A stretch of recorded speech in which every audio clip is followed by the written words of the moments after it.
হুম। High বন্ধুরা, আজকে আমি একটা নতুন ভিডিও নিয়ে চলে এসেছি। আপনারা কেমন আছেন? আমি ভালো আছি।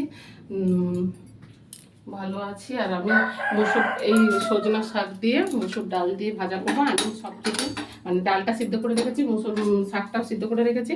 আপনাদেরকে বেশি বলার সময় নেই, কারণ আমাদের এখানে বৃষ্টি হচ্ছে, বাজ পড়ছে, তাই জাস্ট একটু দেখিয়ে দিচ্ছি কীরকম করে রান্না করতে হয়। ওই শাকটা দিয়ে সিদ্ধ করে রেখেছি, আর মসুর ডালটা সিদ্ধ করে রেখেছি। শাকটা কি নুন দিয়ে সিদ্ধ করে রাখছি? হ্যাঁ, নুন হলুদ সব কিছু দিয়ে সিদ্ধ করে রেখেছি। তো এই শাকটা দিয়ে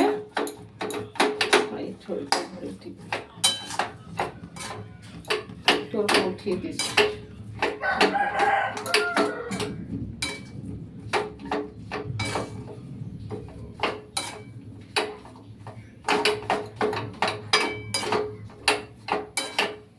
নেড়ে চেড়ে এটাকে নেড়ে চেড়ে পুরো মিশিয়ে দিব।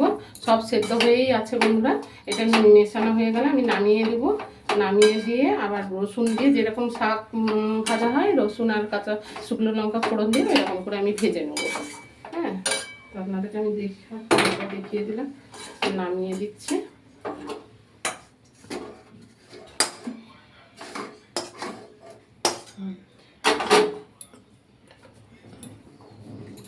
কড়াতে তেল দিয়ে দিতে হবে।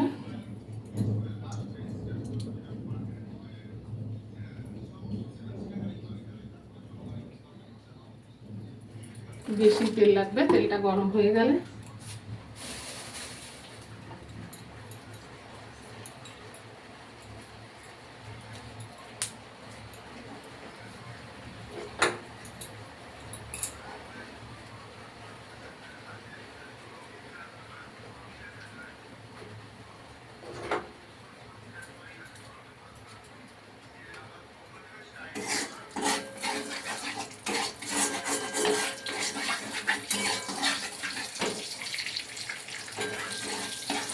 শুকনো লঙ্কা দিয়ে দিলাম। এটা কালো হয়ে ভাজা হয়ে যাবে। ভাজা হয়ে গেলে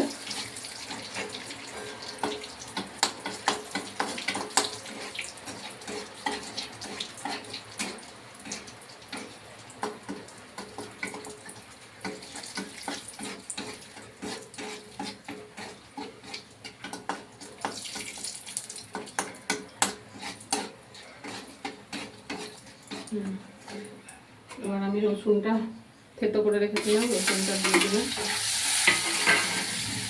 যেরকম শাক ভাজা হয় বন্ধুরা, ওই রকমই হয়, কিন্তু আমি মসুর ডাল দিয়ে করেছি। তো আপনারা আমার ভিডিওটা দেখবেন। সবাই তো বিরিয়ানি, মাংস, কিমা সবাই বানায়, আমি ওই পাতা পুঁতি দিয়ে একটু দেখাই। হ্যাঁ, আপনারা একটু দেখবেন, আমাকে একটু সাপোর্ট করবেন।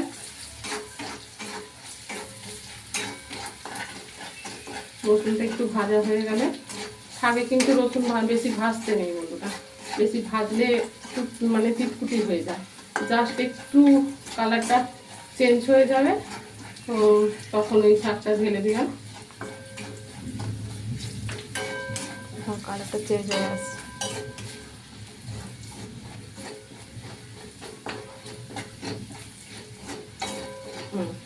এবার আমি শাকটা দিয়ে দিলাম। শাকটা দিয়ে নেড়ে চেড়ে ভালো করে নেড়ে, সবই করা আছে, খালি এবার নেড়ে শাকটা একটু ভাজাভাজি হবে।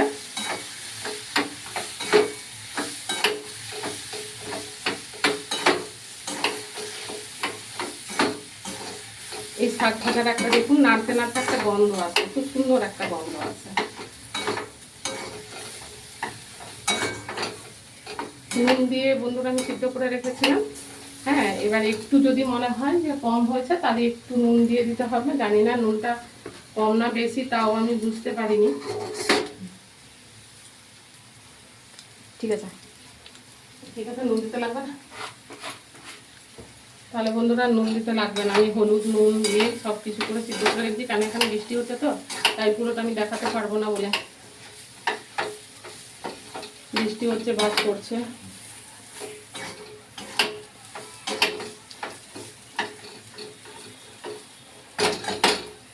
শাক বেশি শুকনো করতে ভালো লাগে। এই শাকটা সব কিছুই করা আছে বন্ধুরা। জলটা আমি ঝাড়িয়ে নিইনি, জলটা সিদ্ধই শুকনো হয়ে গেছে। আর আমি তো জল দিয়ে সিদ্ধ করিনি, শাকের মধ্যে শাকটাকে ধুয়ে রেখেছিলাম, যে জলটা ওটাতেই ও সিদ্ধ হয়ে গেছে। তো এইভাবে নাড়িয়ে চাড়িয়ে, আমি আবার সাঁড়াশি ধরতে পারি না,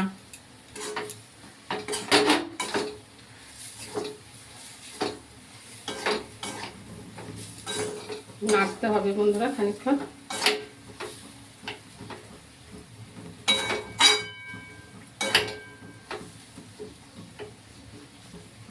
দেখুন পাতাগুলো ডালাগুলো ছেড়ে ছেড়ে গেছে। এরপরে আর একটু নাড়লে ও ভাজা হয়ে যাবে, নিয়ে আমাদের তৈরি হয়ে যাবে শাকের ভাজা, সজনা শাকের ভাজা। দেখুন যত ডালাগুলো ছিল ওগুলো সব ফুলে গেছে, তার মানে শাকটা হয়ে গেছে।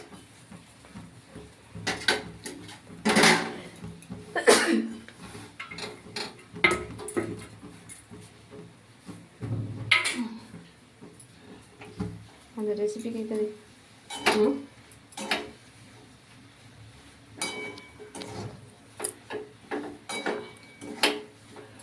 দেখুন আজকের আমার দুপুরের মেনু কলা ফুলের তরকারি,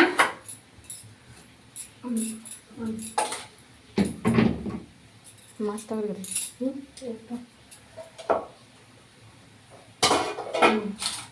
দেখুন বন্ধুরা, আজকে আমাদের দুপুরের মেনু ভাত আছে, রুই মাছের পটল দিয়ে ঝোল আছে, রুই মাছ ভাজা আছে, কলা ফুলের তরকারি আছে, আর এই শাক ভাজা। শাক ভাজাটা বন্ধু হয়ে গেছে, এবার নামিয়ে দিচ্ছে। আপনাদেরকে কোনো সময় কোনোটা করে আমি নামিয়ে দেখাইনি, কিন্তু এবার আমি এটা নামিয়ে দেখাচ্ছি। দেখুন হয়ে গেছে এটা।